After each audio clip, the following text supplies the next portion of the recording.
नमस्कार दोस्तों, स्वागत है आपका हमारी हॉरर पॉडकास्ट शो पे, जहां पर हम लोग सुनते हैं एक से बढ़कर एक सच्ची घटना पर आधारित डरावनी कहानियां। तो जो आज की कहानी हमारे पास आई है वह है अमित की। तो अमित की आप बीती हम अमित के जुबान से ही सुनेंगे। तो चलिए देर न करते हुए कहानी की शुरुआत करते हैं। नमस्कार दोस्तों, मेरा नाम अमित है। मैं एक छोटे से जॉब में काम करता हूँ। तो चलिए अब देर न करते हुए मैं आपको अपनी सीधे कहानी पे ले चलता हूँ। शहर की जिंदगी कभी कभी इतनी व्यस्त हो जाती है कि इंसान को अपनी ही पहचान धुंधली लगने लगती है। कुछ ऐसा ही हाल मेरा और मेरे दोस्तों का था। मैं, रोहित, नीरज, सूरज और विकास, हम पांचों बचपन के दोस्त थे। लेकिन नौकरी और जिम्मेदारियों के कारण सालों से एक दूसरे से नहीं मिल पाए थे। एक दिन अचानक नीरज का फोन आता है और वह बोला, यार मेरे चचेरे भाई की शादी है और गांव में आना पड़ेगा। मैं चौंक कर पूछा, गांव? हाँ, बरगवा। तो ये बरगवा गांव था मेरे दोस्त का, शहर से जो थोड़ा दूर था। लेकिन मुझे लगता था कि वहाँ जाने पे हमारा कुछ माहौल बदल सकता था, और वैसे भी बहुत समय हो गया था। ऐसे में हम एक साथ मिल उस वक्त भी बिता सकते थे। हम सब ने तुरंत हाँ कर दी। यह हमारे लिए पुराने दिनों की याद ताज़ा करने का मौका था। शादी के दिन हम सुबह सुबह बरगवा के लिए निकल पड़े। रास्ता लंबा था और धीरे धीरे शहर की भीड़ भाड़ पीछे छूटती जा रही थी। जैसे जैसे हम गांव के करीब पहुंचे, घने जंगल और सुनसान रास्ते हमारी कार के चारों ओर फैल गए।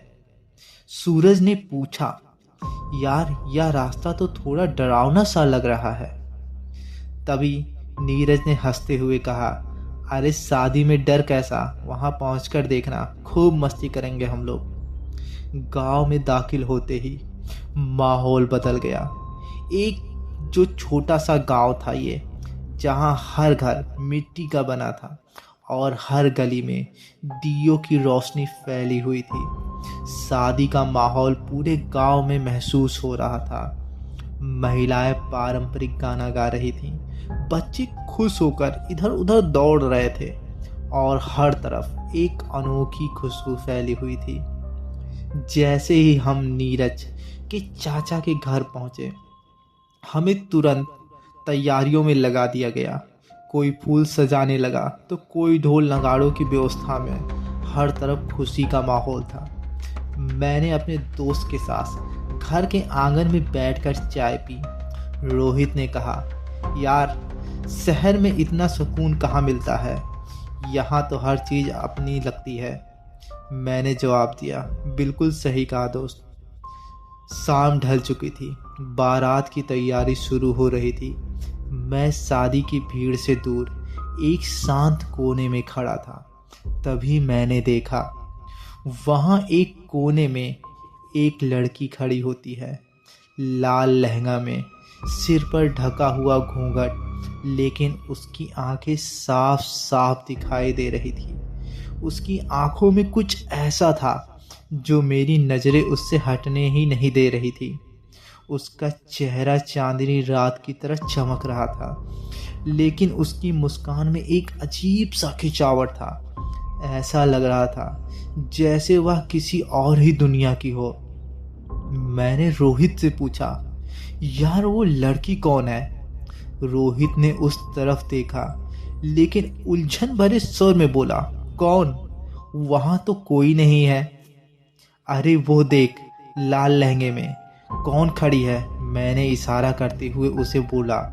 रोहित ने फिर देखा, लेकिन उसने सिर हिला दिया और कहता है, क्या तूने दारू पी रखी है आज? तू तो ऐसा नहीं था। मैं हंस के टाल देता हूँ इन सब बातों को, लेकिन मैं चौंक गया। क्या यह मेरी कल्पना थी? मैंने फिर उस तरफ देखा, वह अब भी वहीं खड़ी थी। उसकी आंखें सीधे मुझ पर ही टिकी थीं। मैं वहां से हटकर दोस्तों के पास वापस आ गया, लेकिन मेरा मन बेचैन था। हर तरह की खुशियाँ, हंसी ठिठोली और गीत सब मुझे फीके लग रहे थे। मेरा ध्यान बार बार उसी लड़की पर जा रहा था। नीरज ने पूछा, तू इतना शांत क्यों है अमित?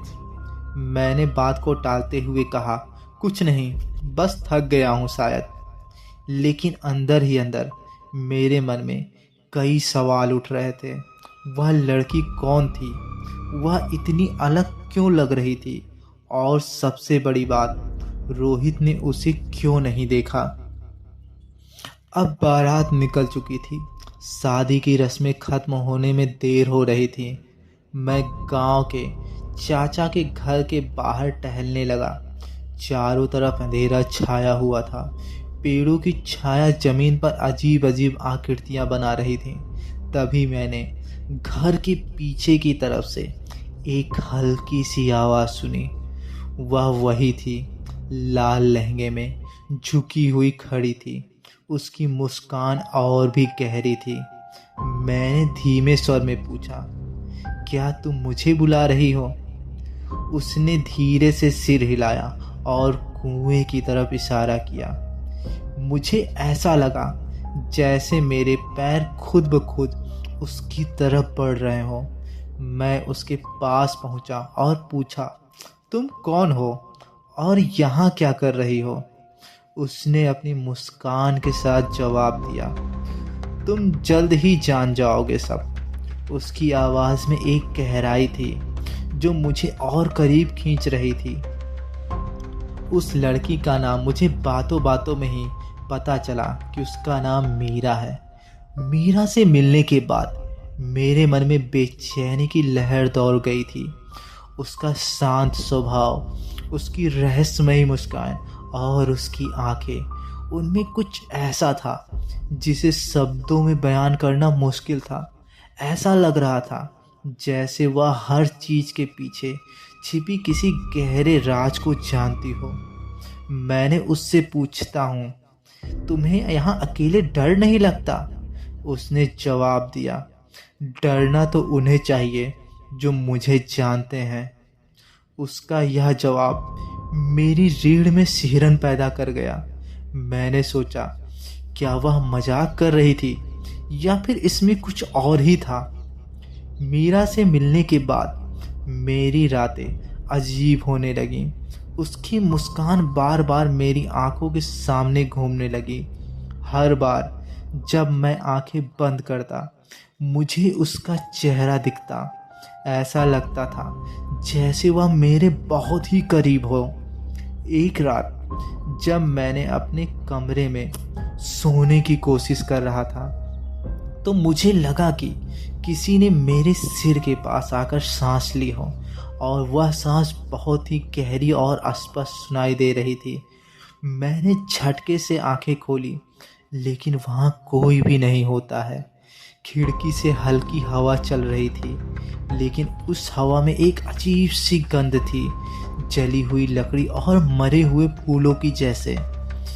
मैंने सोचा, यह मेरा वहम हो सकता है, मैंने खुद से कहा और वापस सोने की कोशिश की। लेकिन मन में ही कहीं ना कहीं यह एहसास गहरा हो रहा था कि यह सब मीरा से जुड़ा हुआ है।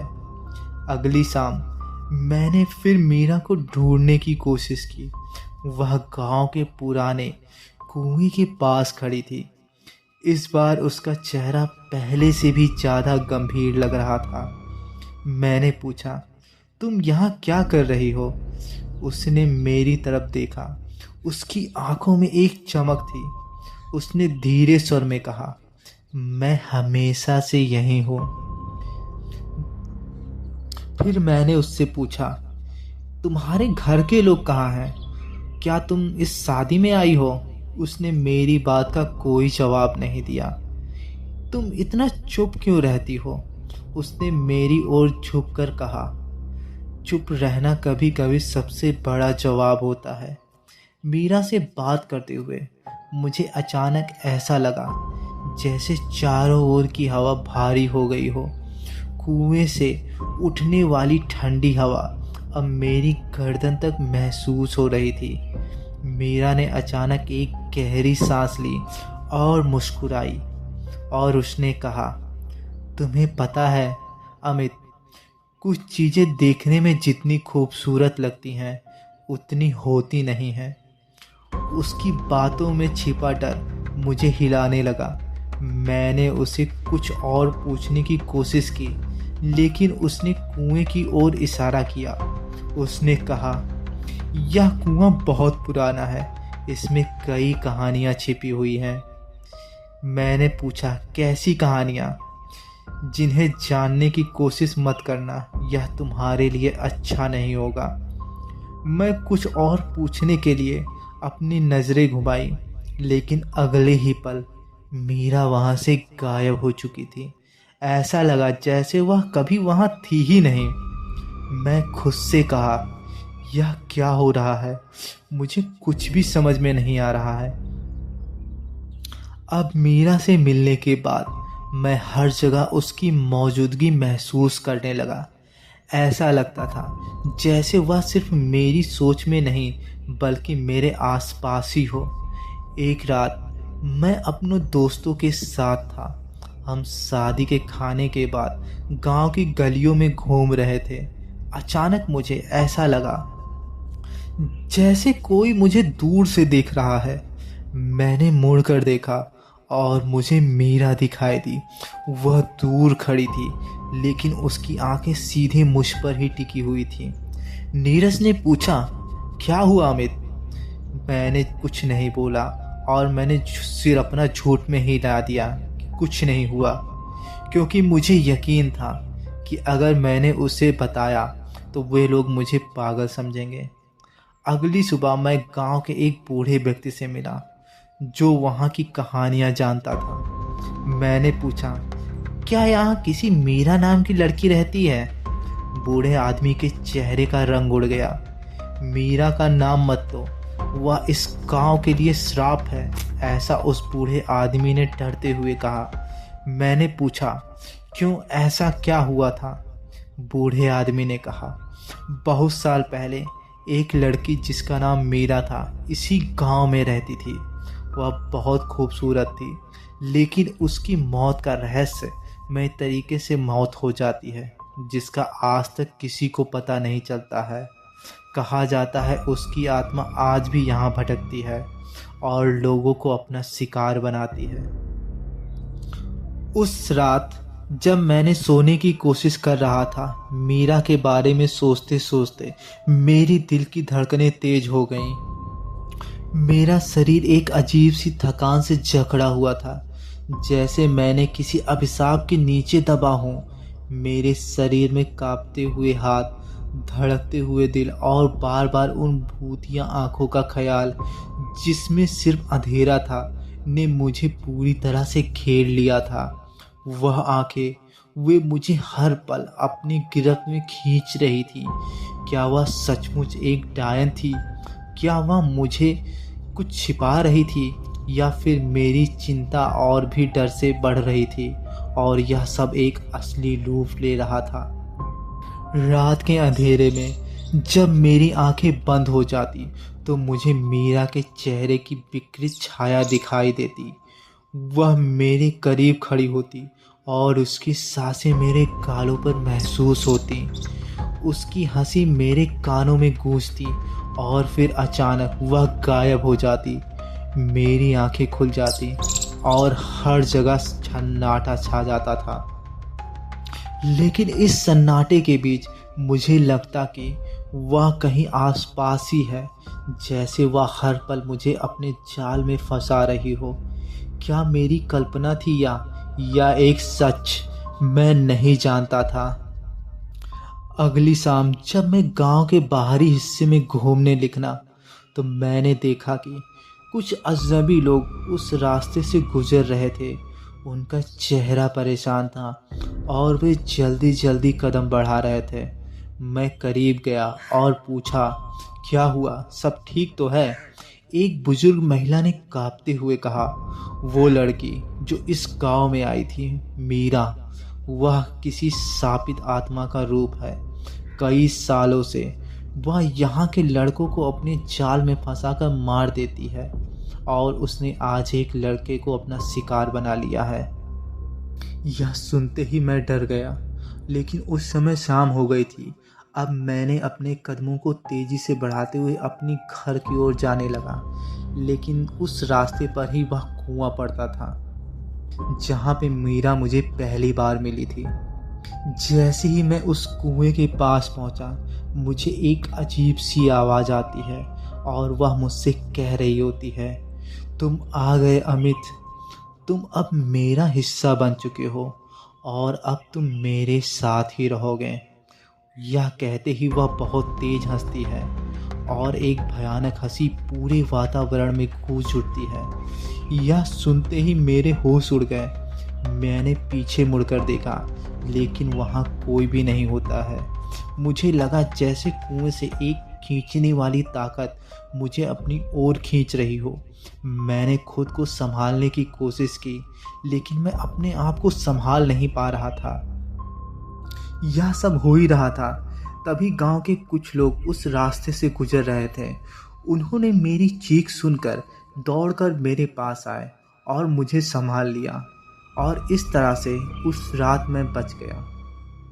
लेकिन इस रात की घटना ने मुझे बहुत ही भयभीत कर दिया था और इस वजह से मैंने अगली ही सुबह उस गांव को छोड़ दिया। लेकिन आज भी मैं उस गांव के एहसास को कभी नहीं भूल पाया हूँ। जब भी मैं अंधेरे में होता हूँ, मुझे एक अजीब सा एहसास होता है और किसी के मेरे कानों के पास सांस लेने का एक स्पष्ट एहसास महसूस होता है। तो दोस्तों, यह कहानी थी अमित की। उम्मीद करते हैं यह कहानी आपको पसंद आई होगी। अगर कहानी पसंद आई होगी तो इस छोटे से चैनल को ज़रूर अपना सपोर्ट दीजिए और वीडियो को ज़रूर लाइक करिए और कमेंट में मुझे बताइए कि आप किस सिटी से मेरे वीडियो को देख रहे हैं। फिलहाल पूरा वीडियो सुनने के लिए आपका बहुत बहुत धन्यवाद।